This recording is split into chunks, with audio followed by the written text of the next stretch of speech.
So pretty happy with how spring's going as far as, just reestablishing our process, reestablishing the traits that we view as important.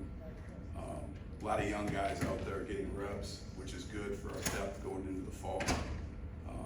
Had some good situational work today. With that, any questions? And it seems like a big focus in the spring is getting Harold Perkins work inside. What is sort of the goal that you'll have for him at that spot? What sort of things do you want him to learn? And long term, what do you see him doing during the season? So, Well, I mean, we know Harold has some elite ability, but he came here to learn to play linebacker and not necessarily just a hybrid. And the spring's kind of a great time to do that. You learn the techniques and fundamentals associated with playing the stack position, still playing out in space some. And it's just going to enhance his game and really what he came here to be.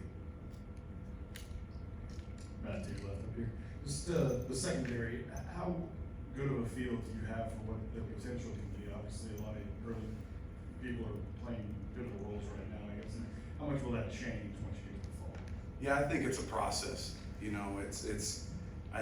Every day there's new growth and there's new expectations of Coach Kelly's program and what our process is for those guys and how to apply it.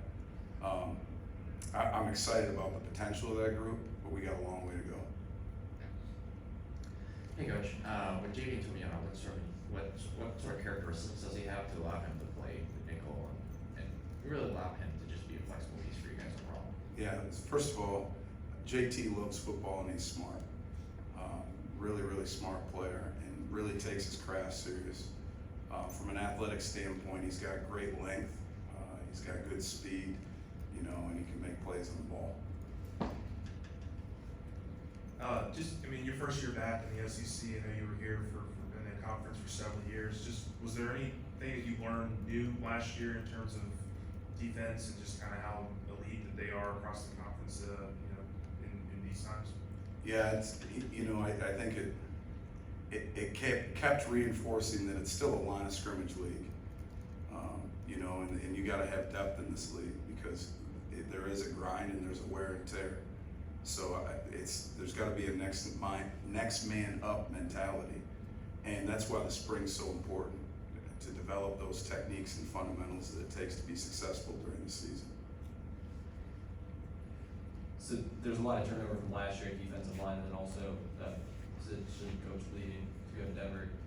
Who do you see emerging right now at camp being the leader of that group and getting them on the right page? Yeah, that's the guys that are on the field right now. I'm really pleased with Jacobian's growth.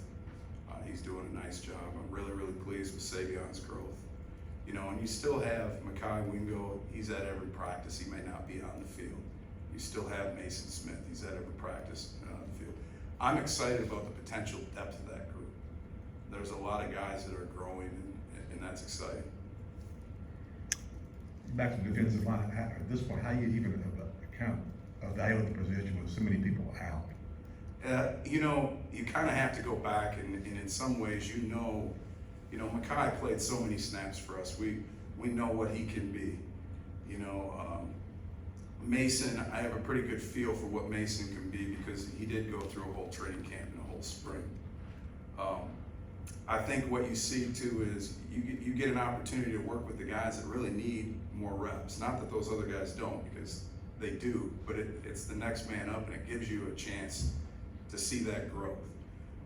To me, the spring is all about setting the stage for fundamentally how you're going to approach the summer and then training camp. So I feel like we're in a good spot with our growth there right now. Yeah, Coach.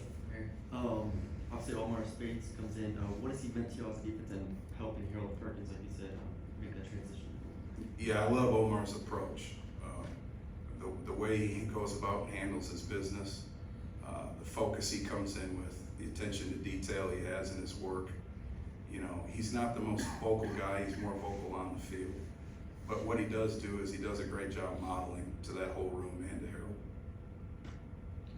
Hey Coach, about the jack position as well, I know there's some new faces, guys, transfers coming in, and freshmen as well. What do you got to say about that group and how they're really progressing right now? Yeah, I'm encouraging the power and numbers in that group.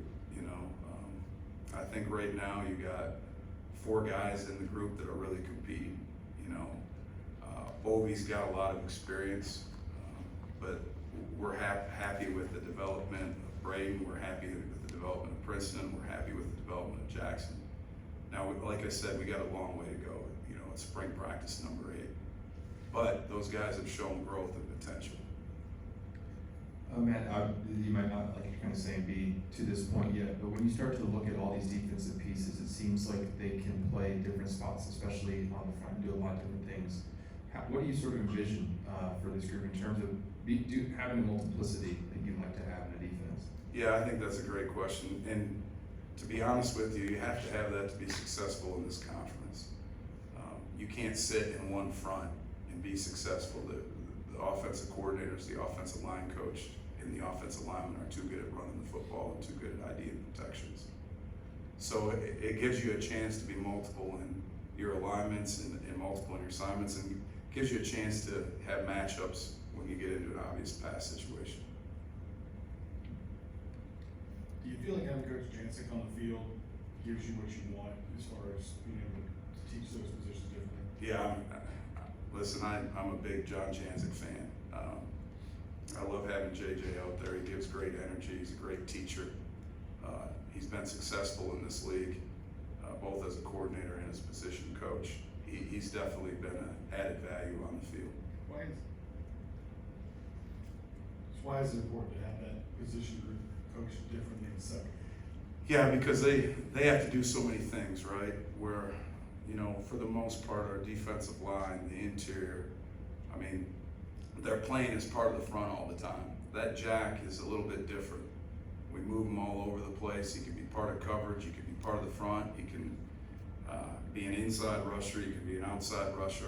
So although it's not the most difficult position to learn from an assignment standpoint, it's very important that you drill the technical aspect of that position. Just with Harold, I mean, you get to spend as much time with him as anybody on the field. Just how have you seen him grow, not only as a player, but as a person here in year 2?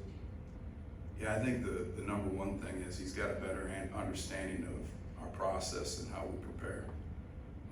And that's the biggest thing. His habits are much more consistent. You know, and as I said last year, that hasn't changed. He just loves football. Really coachable. I know Makai's not out there, but he was so important to what y'all did last year. What is his ceiling for growth, you know, once he gets out there? Yeah, I think that this is a great opportunity for him to increase the mental part of his game. You know, to learn more what offenses are doing, the finer techniques and fundamentals for how he can get an edge in his game, to learn to be a great student in the film room. So there's still value even though he's not on the field and getting physical reps. Looks like Sage Ryan is getting a lot of first team work, at least when we're out there, maybe ready to take that step here in year 3. What are you seeing from him right now in the spring in terms of where he's at? Sage is getting more consistent in his work. There's no doubt about that. He's doing a better job playing the ball too, from a football standpoint. Still a lot of room for growth, but he's been more consistent. Are there any of these mid-year enrollees, freshmen, that are going to be new in the fall to the field that you just can't figure out a way that they're not going to be on the field? Like, it's hard to keep them off. I mean, that's a great thing about the way coach practices. And right now, I'm sure they're all swimming to an extent, but they're all getting valuable reps. Guys that have had a good spring so far. I know Jackson's had a good spring. Javian's had a good spring. I think in the last 3 practices, the light's kind of clicking a little bit for Witt. Things are slowing down for him a little bit. You know, Ryan Yates, things are starting to slow down a little bit for him. You know, and like I said, it's practice number 8. The true thing for these guys is they start learning, you know, what we value, what our process is, what our traits of excellence are, and that way in the summer and in training camp they can apply those. Coach, has time for a couple more. Wilson, you got one? Yeah, I'm just wondering, with the numbers being low on both sides of the ball, offense and defense, does it give you more concentrated work as a coach? Is there a plus to it? Yeah, that's a great question. The way coach the way Coach does our practice, I think it's a good mix between putting the ball down and learning to play the game and dividing up and having, whether it's half line pass, half line run, technique and fundamental work, where you're not putting a guy at risk with injury and overdoing their player load, but still teaching them how to play the game. So it's kind of part whole, if that makes sense.